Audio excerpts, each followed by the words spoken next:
Buenas tardes, bienvenidos al canal Tiempo y Cosas. Decía John F.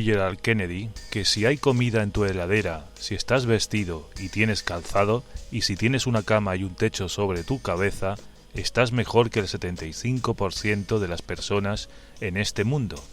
Bueno, te lo digo porque, como hemos estado hablando del tema de la glaciación, pues hay muchas personas que piensan que, bueno, esto es una cosa muy rara que no puede ocurrir, pero ¿y si ocurre en algún momento, dado que hay tantos síntomas de que pudiera ocurrir? Bueno, pues por ello vamos a seguir continuando con los temas de supervivencia. Nunca se sabe si nos harán falta saber más sobre este tema.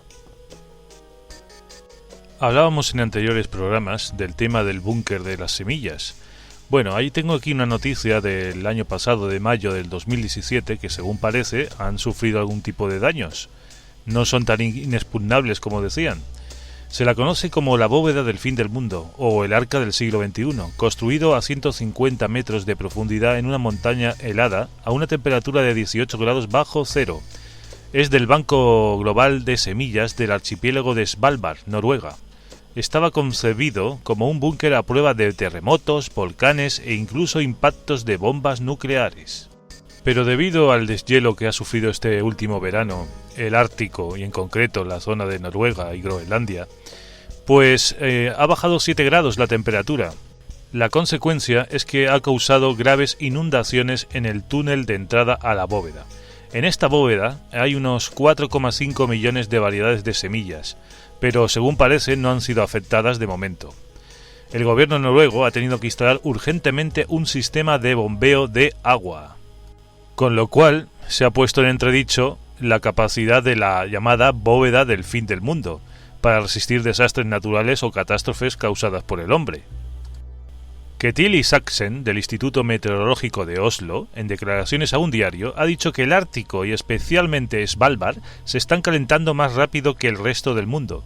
El clima está cambiando dramáticamente, dijo, y todos estamos sorprendidos. Pero, continuando con el tema de la supervivencia, decía García Márquez, la vida no es sino una continua sucesión de oportunidades para sobrevivir. Pues bien, llegado el momento de la glaciación, y pasados sus peores momentos, ¿cómo sobreviviríamos en una edad de hielo? ¿Cómo nos alimentaríamos estando todo helado? ¿Y qué sería de la agricultura? ¿Y de los animales? ¿Sobrevivirían? ¿Qué haremos? ¿Granjas? ¿Huertas invernadero? ¿Y los combustibles? Estarían agotados. Ya te comenté que gasolina no habría, o prácticamente sería muy complicado conseguirla. Estamos hablando de una glaciación extrema, y no digamos ya los temas básicos como ropa, alimentación, comunicaciones, la salud, el agua, cómo funcionarían los hospitales o cómo llegar hasta ellos. Muchas preguntas con difíciles respuestas. Pero sin duda lo más importante sería el agua y la comida. ¿Cuántos días se puede sobrevivir sin agua y comida? En la década de los 40, el Mahatma Gandhi pasó 21 días sin comer, sobreviviendo solo en base a sorbos ocasionales de agua. O el caso de Rita Ketien, una canadiense que se perdió durante 7 semanas en las montañas de Nevada. Iba con su marido y tuvieron problemas con el GPS, esto fue en marzo de 2011, y pudo sobrevivir comiendo una mezcla de granola y dulces, bebiendo nieve derretida y rezando. El caso es que depende de muchos factores, pero el cuerpo humano puede pasar 2 o 3 días sin agua. Se dice a menudo en las guías de supervivencia que de 30 a 40 días sin alimentos. Pero en la glaciación lo más difícil sería el frío. Y el mayor experto en el frío es Gordon Giesbrecht, profesor de termofisiología de la Universidad de Manitoba, que es conocido como profesor helado por sus largos experimentos en ambientes de clima frío. La mayor parte de su trabajo se basa en personas que se han ahogado en lagos helados, por lo que asegura que el 95% de las personas que mueren en estas aguas en realidad no lo han hecho a causa de la hipotermia, sino del terror, que les induce a ahogarse y a sufrir ataques cardíacos. Su táctica para sobrevivir podría resumirse en el sistema 1-10-1, es decir, 1 minuto para sobrevivir. luego 10 minutos para moverte y salir del agua, y 1 hora antes de perder la conciencia. 1 minuto para poder sobrevivir porque hay que soportar el choque del frío, evitando en lo posible la respiración incontrolada y la hiperventilación. Cuando abres demasiado la boca para respirar, puedes tragar agua. 10 minutos para moverte y salir del agua. Una vez pasado ese tiempo, los músculos y las fibras nerviosas se quedan tan fríos que dejas de funcionar. Si no has conseguido salir del agua, entonces debes intentar congelar los brazos a fin de que queden helados, y así una vez que quedes inconsciente, no te hundirás en las profundidades del agua, dice él. Y posteriormente, te queda aproximadamente 1 hora antes de perder la conciencia. Los mitos que ha derribado el profesor Giesbrecht son, por ejemplo, que se cree que bebiendo bebidas calientes como el cacao o el café ayudarían a combatir el frío, cuando no es así, es todo lo contrario. Porque esto no es suficientemente eficaz, aunque tenga beneficios psicológicos, dice Giesbrecht. Recomienda beber bebidas que tengan mucho azúcar, que proporcionan combustible para que el cuerpo genere calor. El profesor Giesbrecht también ha descubierto que el mito de que hay que taparse la cabeza porque el frío se escapa por ahí y puedes resfriarte es falso. Él dice que solamente se pierde entre un 8 y un 10% del calor por la cabeza. Por último, señalar que tiritar es la forma que tiene el cuerpo de encender el termostato, produciendo hasta 5 veces más calor que descansando en un entorno caliente.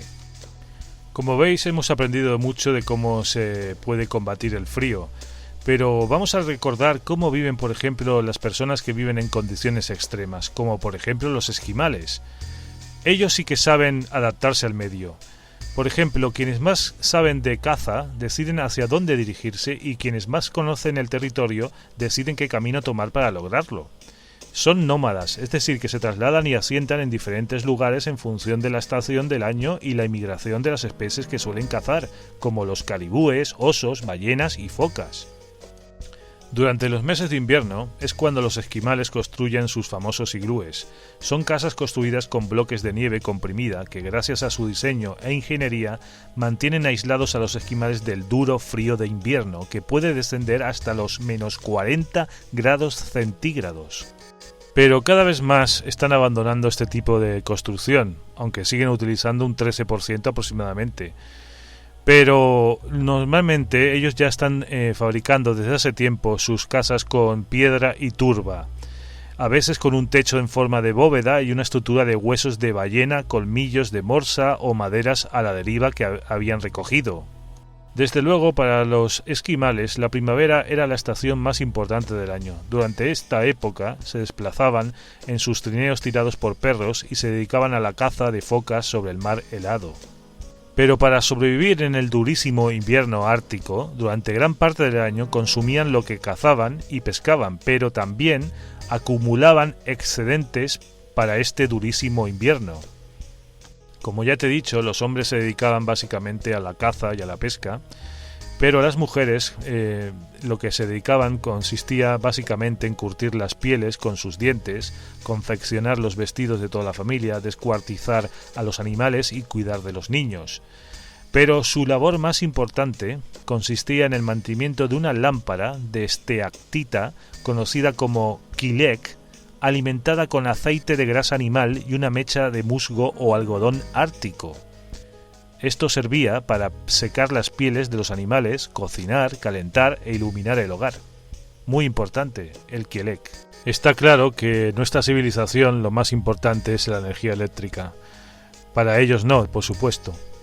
Mucho más próximo, y en concreto en la Patagonia, el año pasado, sobre junio, la llamada Línea Sur, en el norte de Río Negro, es una meseta de 1000 kilómetros de largo salpicada por unos pocos pueblos que parecen vivir en otro tiempo. Más de 200 familias quedaron aisladas sin electricidad, gas, leña ni agua potable. Las temperaturas cayeron a 20 grados bajo cero. En esta región de Río Negro han sufrido calamidad tras calamidad. Primero fue la nevada del año 84 que se llevó el 95% de los animales de la desértica región. Luego vendría la erupción del volcán Puyehue en el 2011. En esa región habían unas 710.000 cabezas de ganado. Entonces llegaron las cenizas del volcán y al año siguiente, en el 2012, del total sobrevivirían 60.000 de esas ovejas y chivas. Nuevamente, Los curtidos habitantes del norte de Patagonia se armaron de paciencia.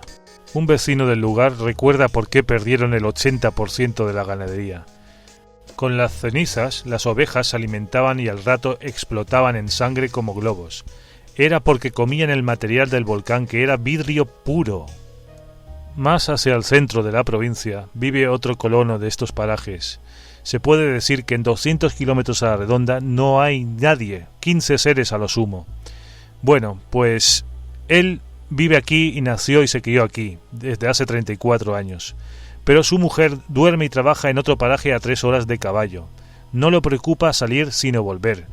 Decía él que si hay una tempestad y estoy en la ruta, me puedo quedar varado por la nieve y no entro. Comenta que con algo de carne y agua, él resiste 15 días. Ahora, si el clima viene malo, Dios dirá. El complejo volcánico Puyehue-Cordón-Caulle de 2011 es una erupción que se inició el 6 de junio de 2011.